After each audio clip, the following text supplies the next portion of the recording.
कि जो एक मुट्ठी मिट्टी होती है लगभग 50 ग्राम के आसपास होगी, उसमें 7 अरब जीवाणु होते हैं। और वो 7 अरब जीवाणु प्रकृति में नाइट्रोजन के साथ फास्फोरस भी फिक्स करते हैं। कब मन बड़े क्षण का अर्थ खेती खसम से ना दरेती गिरेती जी। सस्ता पानी न रहेगा, सस्ती खेती हड़की। मिंगन तींगन गोबर दोबर राख एक बार ये लगा करती। आज हमारे जो किसान भाई हैं वो पैंट जीन्स पहन के जाते हैं, कस्सी का काम या नड़ाई गुड़ाई का काम या श्रम का काम करना उन्होंने छोड़ दिया है। जनरल सर्वे के अनुसार ये पाया गया कि हरियाणा की कृषि योग्य जो भूमि है वो लगभग 60 से 70% बांझ हो चुकी है। उसमें जो 84 लाख मैंने बैक्टीरिया बताया 10 ग्राम गोबर के अंदर है, उसमें अरबों खरबों पता नहीं कितने वो बैक्टीरिया होंगे। वो बैक्टीरिया जमीन में जाकर के हो जाएगा। आजकल कैंसर का मूल कारण क्या है कि यूरिया डीएपी और इंसेक्टिसाइड हमारे रक्त में दौड़ रहे हैं और इसी के कारण शरीर की रोग रोधक क्षमता कमजोर होगी। आज की वीडियो बहुत खास रहने वाली है और आज हम बात करेंगे हमारे खेतों की मिट्टी किस तरह से खराब हो रही है। मैं अभी एक लैब में हूं और ये उपकरण आप देख रहे हैं, यहाँ हरियाणा के कई इलाकों की जो मिट्टी है उसकी जांच की गई। अलग अलग इलाकों से नमूने लिए गए और उस जांच में बड़े चौंकाने वाले मतलब जो फैक्ट्स निकल के आए हैं कि हमारे खेतों की मिट्टी, खासकर उन खेतों की जहां पर आपका जो धान की जो प्राड़ है और जो बची हुई जो उसका नीचे का जो डंगा है वो जलाया जाता है, तो उन खेतों की उर्वरा शक्ति बिल्कुल खत्म हो गई है। ये कह दें आप कि वो जमीन बंजर होने की कगार पर है। यदि उसमें थोड़ी बहुत फसल हो रही है तो वो सिर्फ इसलिए हो रही है किसान दबकर यूरिया और डीएपी डाल रहे हैं। मेरे साथ प्रोफेसर जयपाल आर्य जी हैं, केमिस्ट्री के प्रोफेसर हैं और इन्होंने जांच की है। आप डिब्बे में देख रहे हैं कि इसमें बहुत सारे जो नमूने आए हैं वो मिट्टी के अलग अलग जगह से वो आए हैं। तो प्रोफेसर जयपाल आर्य जी से बात करेंगे कि किस तरह के आंकड़े निकल के आए मिट्टी की जांच में। जी सर नमस्ते। नमस्ते। बताओ सर किस तरह के मतलब ये जो जांच आई है मिट्टी की। जो हरियाणा सरकार के दिशा निर्देशानुसार मिट्टी के नमूनों की जांच की जी, तो जांच में ये मिला कि जो कार्बन है, स्थिर कार्बन बोलते हैं, शिथिर कार्बन, उसकी मात्रा 0.5% से कम होगी। जिस खेत में शिथिर कार्बन नहीं है उसी में फास्फोरस, नाइट्रोजन, सल्फर, पोटाश के साथ मैग्नीज, कोबाल्ट और 17 पोषक तत्वों की भारी कमी होगी जी। कारण क्या है, जो शिथिर कार्बन है उसी के अंदर बैक्टीरिया और कीटाणु या केचुआ या अन्य कीट जो मित्र कीट हैं वो अलग तरह से पनपते हैं क्योंकि उनका वो आहार है कार्बन जी। और वहीं फिर जमीन के अंदर विषाणु जो हैं, जीवाणु, विशेषकर ये एजोबैक्टर राइजोबियम वाले, वो उसी कार्बन को लेकर के भूमि में मिट्टी के साथ मिलकर के नाइट्रोजन का सिंथेसिस भी करते हैं जी। अब धीरे धीरे क्या हुआ कि आग लगाने से वो जो बैक्टीरिया थे वो मर गए। वैज्ञानिक बताते हैं कि जो एक मुट्ठी मिट्टी होती है लगभग 50 ग्राम के आसपास होगी, उसमें 7 अरब जीवाणु होते हैं और वो 7 अरब जीवाणु प्रकृति में नाइट्रोजन के साथ फास्फोरस भी फिक्स करते हैं और साथ ही साथ जो एक जैविक साइकिल है उसका भी वो अभिन्न अंग है।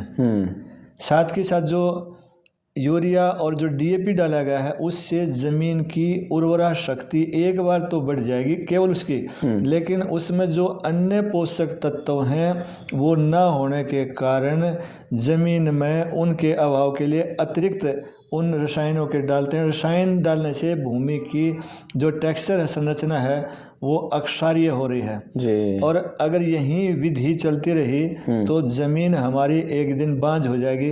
वैसे जनरल सर्वे के अनुसार ये पाया गया कि हरियाणा की कृषि योग्य जो भूमि है वो लगभग 60 से 70% बांझ हो चुकी है। अगर हम यूरिया डीएपी का एक दाना न डालें तो उसमें बीज भी किसान का नहीं बढ़ेगा। ये शोध में आ चुका है जी। यानी यूरिया डीएपी ना डालना है तो कोई फसल नहीं होगी, इतनी हालत खराब हो चुकी है मिट्टी की। हाँ जी। और साथ में जब ये हम शिथिर कार्बन पानी के जो हाइग्रोस्कोपिक नेचर है उसको बनाने में भी सहायक है। जमीन के अंदर जो हवा का आवागमन है उसको भी बनाए रखने में ये सहायक है, और साथ ही साथ ज़मीन को फौली रखने में भी इसका बहुत बड़ा योगदान है।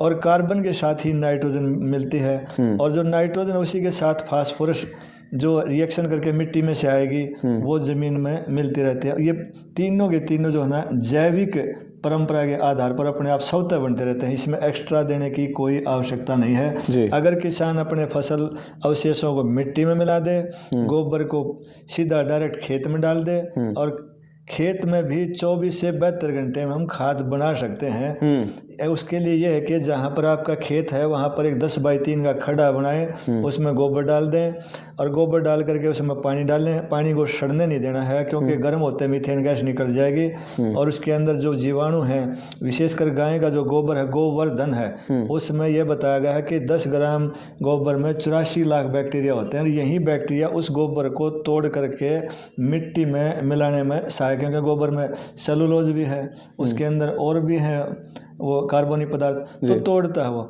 और इसको अधिक शीघ्र बनाने के लिए, बढ़ाने के लिए हम एक काम और भी कर सकते हैं कि दिव्या अमृत ले लें। दिव्या अमृत बनाने की विधि है कि 1 ड्राम में 150 लीटर पानी लें, 10 किलोग्राम गोबर, 10 किलोग्राम या लीटर गोमूत्र डाल दें, 2 किलो गुड़, 2 किलो बेसन का आटा और 2 किलो बड़ के नीचे एक मिट्टी रखें, उसको हिला दें।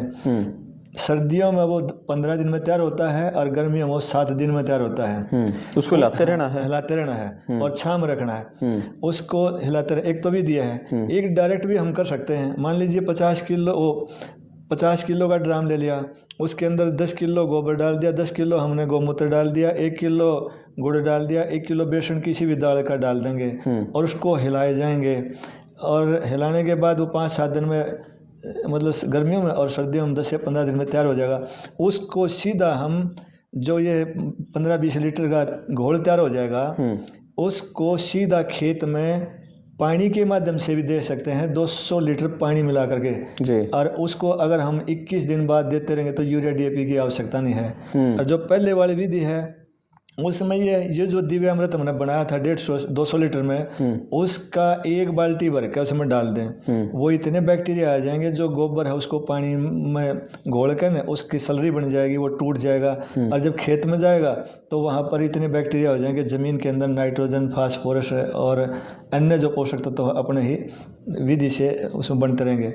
और इसका फ़ायदा ये है, जो केंचुआ हमने मार दिया इंसेक्टिसाइड, पेस्टिसाइड डाल करके, वो इंसेक्टिसाइड, पेस्टिसाइड के प्रभाव खत्म होने से दोबारा वो केंचुआ हो जाएगा। और भारतीय केंचुआ ये बताया जाता है कि अपनी उम्र के अंदर अंदाजा लगभग 3 से 4 टन मिट्टी ऊपर से नीचे कर देता है।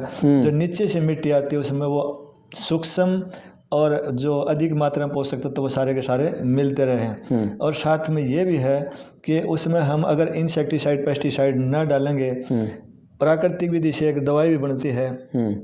उसके लिए आप अपने खेत क्यार में देखें, हर खेत में आख होता है, नीम है, आख ले लिया 2-2.5 किलो, इसी तरह 2-2.5 किलो नीम ले लिया, कहीं करेला ले लिया, कहीं गली छिड़ी आप मिर्च हैं वो ले लिए, प्याज ले लिया, टमाटर ले लिया, और उसमें 5-7 लीटर अपनी लस्सी मिला दी, और थोड़ा सा उसके अंदर गुड़ मिला लें।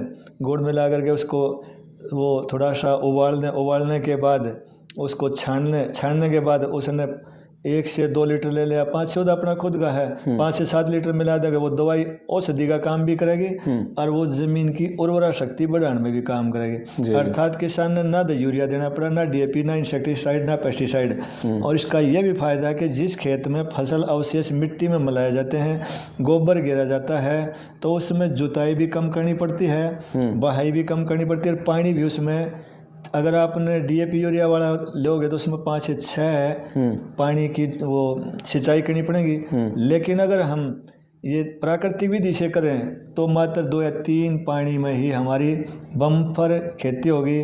जहर मुक्त, अमृत युक्त आहार बनाने में हम सफल और सक्षम होंगे। तो सर ये बताओ, जैसे आप ये कह रहे थे भी प्राकृतिक तरीके से खेती करा और DAP यूरिया ना डालें, तो उसका फिर उत्पादन पर तो असर नहीं पड़ेगा? करमपाल भाई, बिल्कुल नहीं पड़ेगा। जो मैंने बताया है ना, अगर हम जो कुएं उसमें टैंक में गोबर है, सलरी है, उसको जो ही पानी का वार हो, मान लें हम पानी दे रहे हैं खेत में, हाँ। तो उसी समय उसको घोलते रहें और खेत में पहुंचाते रहें। हाँ। वो नाइट्रोजन भी है उसमें, फास्फोरस भी है उसमें, पोटास भी है उसमें, सल्फर भी है। हाँ। और साथ के साथ उसमें जो 84 लाख मैंने बैक्टीरिया बताया 10 ग्राम गोबर के अंदर है, उसमें अरबों खरबों पता नहीं कितने वो बैक्टीरिया होंगे। वो बैक्टीरिया जमीन में जा करके इस कार्बन को वहाँ पर माटी में मिला के खाद बना देंगे जी। और उस खाद के सारे जो मित्र कीट हैं वो पनपेंगे। वो मित्र कीट क्या करेंगे, जमीन के अंदर जो पोषक तत्व हैं उनको ऊपर नीचे ले आएंगे, फोली कर देंगे। आपने देखा हुआ कई बार पहले आप जब खेता में इसलिए जाया करते वो गोबर करती तो उसमें गोबरेला नाम का कीट हुआ करता। उस गोबर को वो 2 इंच से लेकर के 8-10 इंच तक खोद दिया करता है, यानी कि जमीन में से नीचे से मिट्टी लाता और गोबर को उसको ले जाकर के उसमें मिला दिया करता है। तो इसी प्रकार वो गोबरेला टाइप के कीट, मित्र कीट उसमें पनपेंगे और जमीन के अंदर जो पोषक तत्व है वो उसमें आ जाएंगे। दूसरा, जो आपने मान ले फसल अवशेष ली है उसको सीधा केवल जैसे आपने अनाज निकाल दिया, फाने बच गए या पराल बच गई या पत्ती ईंकी बच गई या और कोई फसल अवशेष, उसको मिट्टी के अंदर मिला दें ताकि जो पोषक तत्व उसने जमीन से लिए हैं वो उसमें चले जाएंगे। बाकी की भरपाई गोबर करेगा और शेष वो जो मित्र कीट है हमारे वो जमीन में से अपने आप उसको निकाल करके मिट्टी में प्राकृतिक विधि से मिल जाए। यही प्राकृतिक और यही जैविक खेती है। अच्छा, आप तो किसानों से जैसे मिलो हो, जब ये रिसर्च के दौरान भी आप किसानों से मिले, किसान तो सरकार तो जुर्माने लाला भी थक ली, लेकिन ये तो पराली जलानत है, अरफाने जलानत है, मतलब ख़त्म तो नहीं करे ये काम। समझदार किसानों को पता है, जब हम धान बोते हैं ना, धान की जो ऊपरी परत होती है बिल्कुल मिट्टी की, उसके ऊपर 1 से 2-3 मिलीमीटर नाम मतलब मोटी परत होती है, उसे नीली शैवाल बोलते हैं, लाइकन बोलते हैं।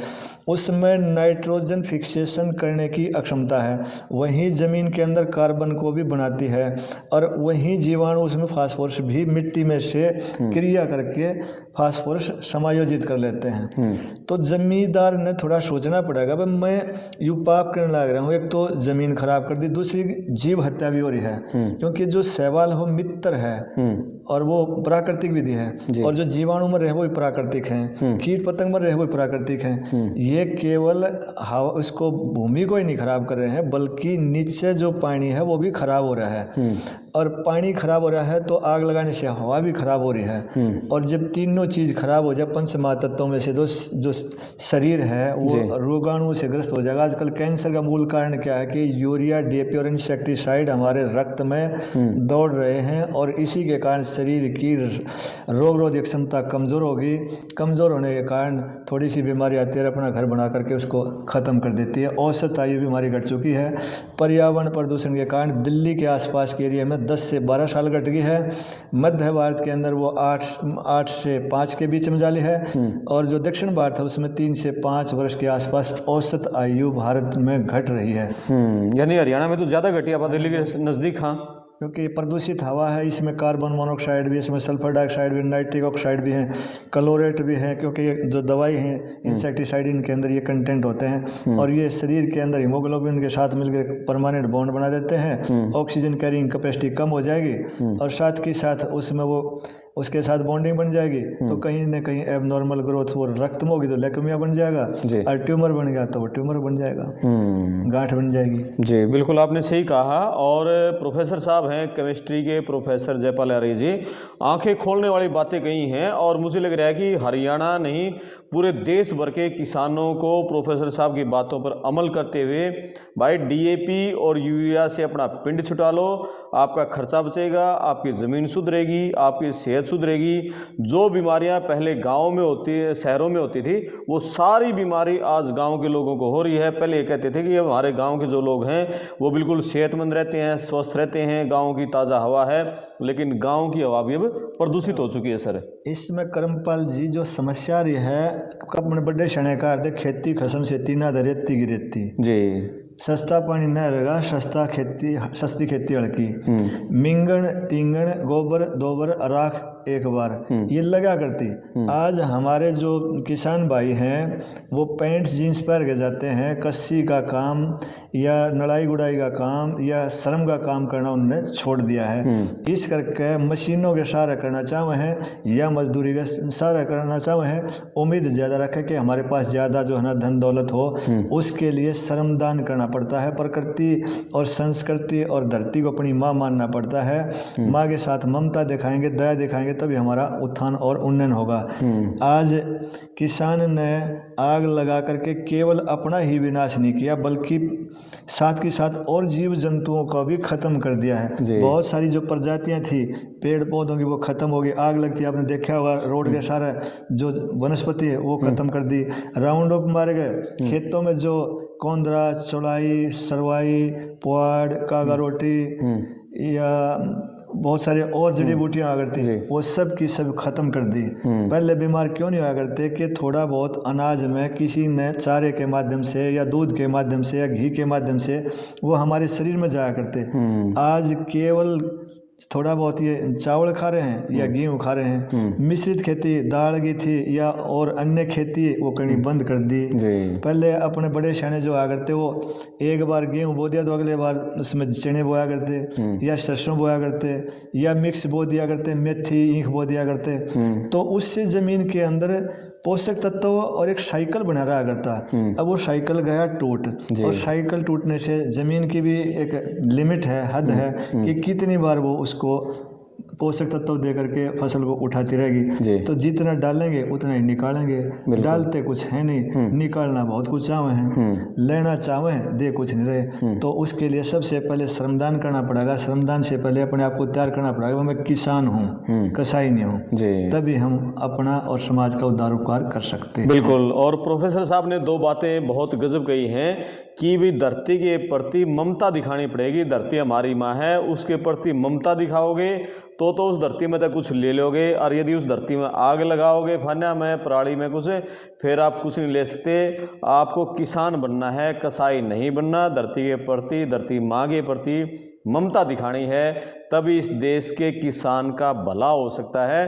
तो भाई सारा कुछ किसान के हाथ में है, सरकार का जिम्मे ना छोड़ो। सरकार तो अपना मजे ले रही है, सारे मंत्री संतरी जो भी हैं, किसान को अपना खेत, भाई खेत किसान का, किसी दूसरा को नहीं। कोई आदमी आपने देखा है कि कोई व्यापारी आदमी अपनी दुकान में आग लगा हुआ है या कहीं अपने कारोबार में आग लगा हुआ है, लेकिन किसान अपने खेत में आग लगा हुआ है?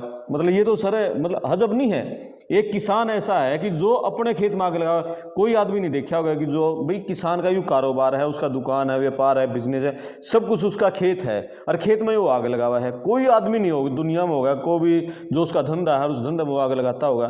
तो भाई किसान अपना थोड़ा सूझबूझ से, सद्बुद्धि से अपना काम लो, इस धरती को माता समझो और इसमें किसान बन के सही तरीके से खेती करो। कर्मपाल जी मेरे बड़े भाई हैं, रमेश कुमार जी, सेवानिवृत्त हैं भारतीय वायुसेना से जी। वो लगभग 27 किलो खेती कर रहे हैं। 12-13 किलो में धान थे, हमने एक फन्ना तक नहीं जड़ाया उसका। खेत के अंदर सुपर सीडर मशीन है, उसी से उसको मल्चिंग मशीन की तरह मेल के और धान बो दी, गेहूँ बो दिया। इसी प्रकार जो है गेहूँ के जो फन्ने हैं उनको भी मिट्टी मिला देते हैं। इसी प्रकार ईख की जो पत्ती है उसको भी मही गड़ा देते हैं। तो हमारी ज़मीन की उर्वरा शक्ति मैंने खुद टेस्ट किया था, उसके अंदर शिथिल कार्बन के साथ 17 पोषक तत्व भरपूर मात्रा में थे। ऐसा ही मैं उत्पादन कितना हुआ सर? उसमें लगभग जो हमारा ईख है 300 से 400 क्विंटल पर एकड़ हो रहा है, और गेहूँ जो है 40 से 50 मन प्रति एकड़ निकल रहा है। लेकिन खर्चा भी तो कम हो गया बिल्कुल, और पानी की जो सप्लाई आपूर्ति थी वो भी कम हो गई। अब अंधाधुंध हम पानी निकालेंगे तो पानी पीने वाला खराब हो रहा है, क्योंकि जितना नीचे जाएंगे उसमें हैवी मेटल होंगे। पंजाब के अंदर लुधियाना है, जलंधर है, वहाँ पर नीचे पानी जा रहा है और वो पानी खेती में दे रहे हैं, उससे कैंसर बन रहा है, वह कैंसर में इसी कारण है। और अपना ये जो नरवाना के आसपास के बहुत सारे एरिया हैं जहाँ पर 1000 फुट नीचे तक ट्यूबवेल जा चुके हैं। जब नीचे से पानी आओगा तो उसमें वो हैवी मेटल भी होंगे, हैवी मेटल होंगे तो वो कैंसर भी पैदा करेंगे, क्योंकि वो माइक्रो पार्टिकल शरीर में जाओगे भोजन के माध्यम से जाओगे वो। तो कहीं ना कहीं हम गलत कार्य करें, प्रकृति के साथ संस्कृति में विकृति पैदा करें। चलो, मुझे लगा कि आपकी बातों को किसान भाई जरूर समझेंगे और कुछ न कुछ अच्छा करेंगे। आप अपने कमेंट्स करना, वीडियो को शेयर करना, चैनल को सब्सक्राइब करना। मैं आपका दोस्त करमपाल, धन्यवाद। धन्यवाद सर। ठीक है, नमस्ते। Thank you. राम राम भाई। नमस्कार, राम राम।